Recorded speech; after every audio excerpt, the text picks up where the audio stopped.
Pemirsa, kelelahan saat bertugas di tempat pemungutan suara anggota KPPS di sejumlah daerah Sulawesi Selatan dilarikan ke rumah sakit. Ya, hingga kini sejumlah petugas KPPS masih menjalani perawatan dan pemulihan.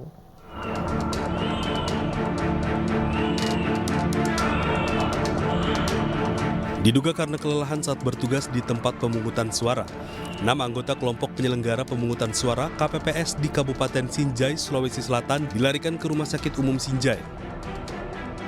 Mereka terpaksa harus mendapatkan perawatan medis karena diduga kelelahan, lantaran bertugas sejak pagi hingga malam hari di tempat pemungutan suara TPS masing-masing.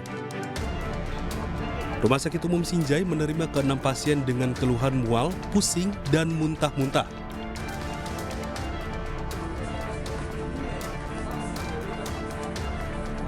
Sementara itu, petugas KPPS di Kabupaten Goa, Sulawesi Selatan terpaksa dilarikan ke Puskesmas Palangga setelah tak sadarkan diri akibat diduga kelelahan setelah melakukan perhitungan suara. Tidak hanya di Puskesmas, sejumlah petugas KPPS juga dilarikan ke Rumah Sakit Syekh Yusuf, Kabupaten Goa untuk mendapat pertolongan medis akibat diduga kelelahan. Hingga kini tercatat 8 petugas KPPS yang mengalami sakit dan kelelahan bekerja dilarikan ke Puskesmas Palangga untuk mendapat perawatan medis. Malam, rata-rata malam ini banyak sekali yang tumbang karena mungkin faktor capek, makannya juga tidak terlalu perhatian karena sibuk urus masalah ini, masalah perhitungan suaranya. Ini kalau kita di sini sudah ada 8 orang. Hingga kini sejumlah petugas KPPS masih menjalani perawatan dan pemulihan di Puskesmas. Jangankan petugas KPPS, saya sama Abraham pun lelah ya. Iya, itu bagian dari tugas dan tanggung jawab kita ya. Betul. Kita ke informasi berikutnya, pemirsa. Usai cekcok dengan petugas KPPS, seorang pria Parubaya meninggal di TPS saat tengah mencoblos di bilik suara. Ya, diduga korban meninggal karena mengalami serangan jantung.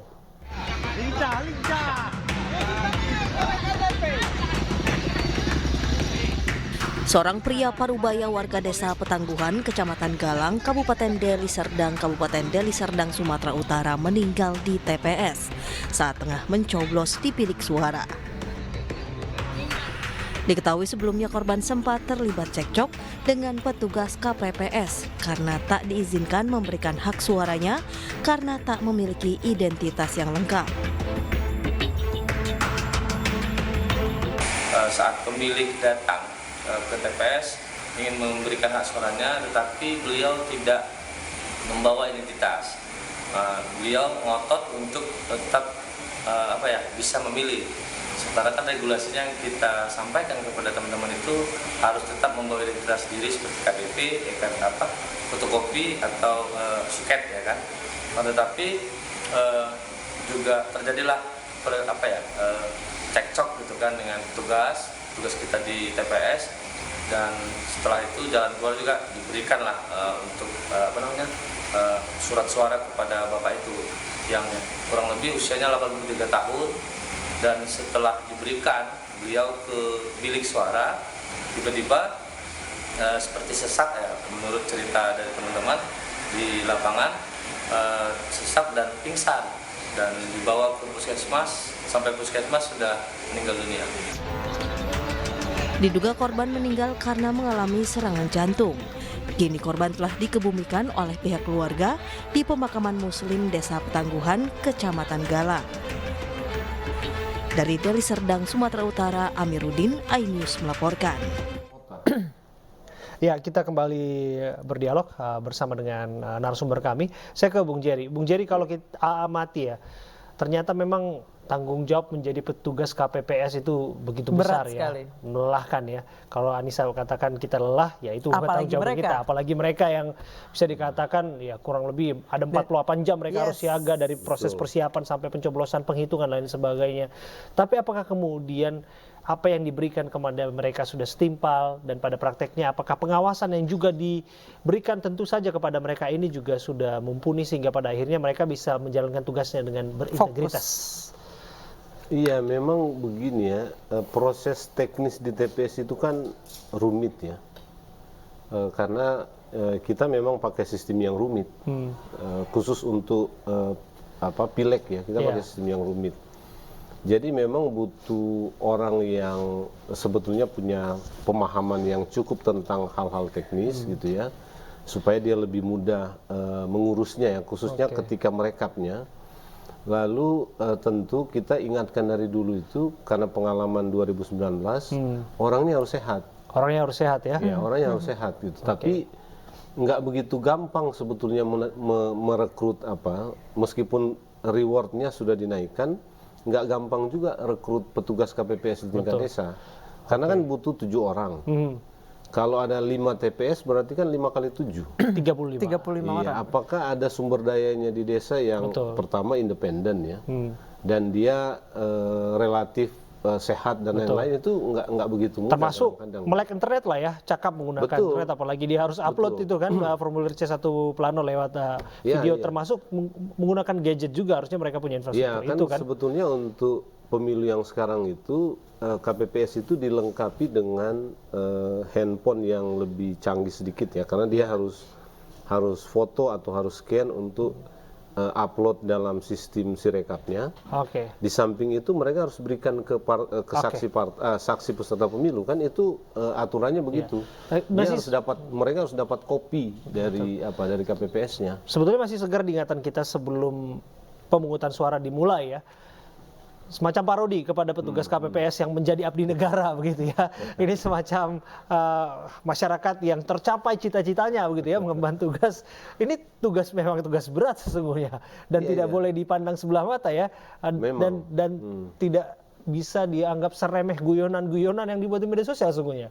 Ya betul. Jadi gini, mungkin kalau kita tidak melakoninya ya, itu kelihatannya gampang menjadi KPPS. Tapi nggak gampang loh. Kalau Anda berada di TPS sejak jam 9 sampai selesai gitu ya, kita melihat langsung gitu. Saya kebetulan ada ya di TPS tadi malam sampai jam 1-an hampir jam 2. Itu memang lelah. Lelah ya? Lelah. Dan itu juga sebenarnya begini ya, situasi TPS seperti itu memungkinkan memang manipulasi dan kecurangan terjadi. Harusnya ada jaminan dong bagi mereka sesungguhnya ya, semacam jaminan sosial. Ada jaminan kan sekarang dari KPU itu semua mereka diasuransikan.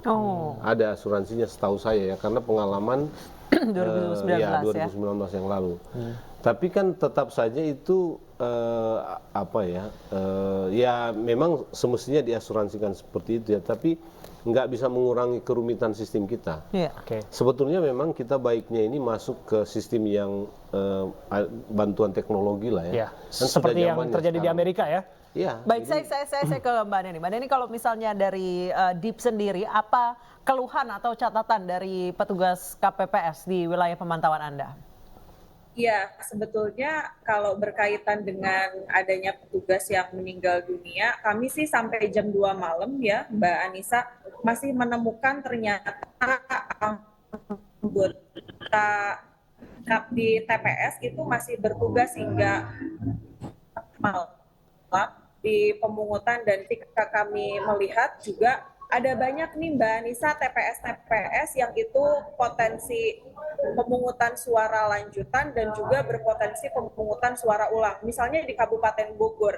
Di Kabupaten Bogor itu ternyata ada banyak TPS gitu ya, sekitar 15 TPS yang surat suaranya itu tertukar antar satu dapil dengan dapil yang lain, sehingga Bawaslu setempat merekomendasikan untuk dilakukannya PSL. Dan ketika dilakukan PSL ini sampai dengan logistiknya terpenuhi kembali, nah ini kan artinya butuh waktu ya untuk kemudian melakukan pemungutan suara lanjutan, dan pasti implikasinya adalah terlambatnya proses penghitungan suara. Sementara kita tahu bahwa KPPS juga sudah dalam kondisi yang tidak lagi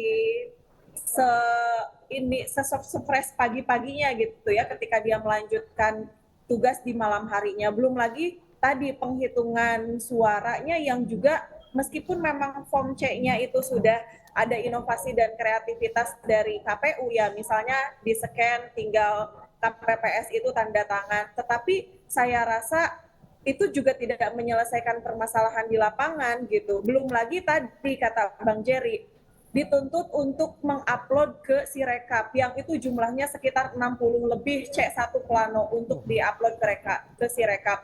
Belum lagi kondisi Sirekapnya itu juga yang kerap kali mengalami sistem trouble. Sehingga kemudian dalam hal ini adalah kesalahan-kesalahan penginputan data ini berpotensi sangat tinggi sekali yang kemudian nanti mengakibatkan pada potensi manipulasi suara di TPS itu juga bisa sangat tinggi. Kita kan berharap bahwa sebetulnya mendorong untuk teknologi informasi pemilu itu adalah salah satu kreativitas dan inovasi yang dilakukan oleh penyelenggara pemilu. Tetapi kan kadang-kadang justru teknologi informasi ini bukan malah menyelesaikan permasalahan, tetapi justru menambah permasalahan baru.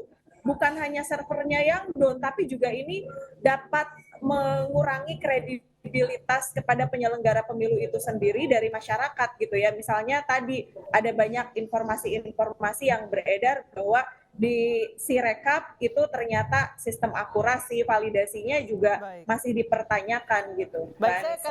Saya akan bertanya yang sama ke Mas Edward, apa aja yang menjadi keluhan petugas KPPS di lapangan tempat Anda melakukan pemantauan, tapi kami harus jeda terlebih dahulu. Mas Edward, kita akan kembali dengan jawabannya usai jeda berikut, tetap bersama kami.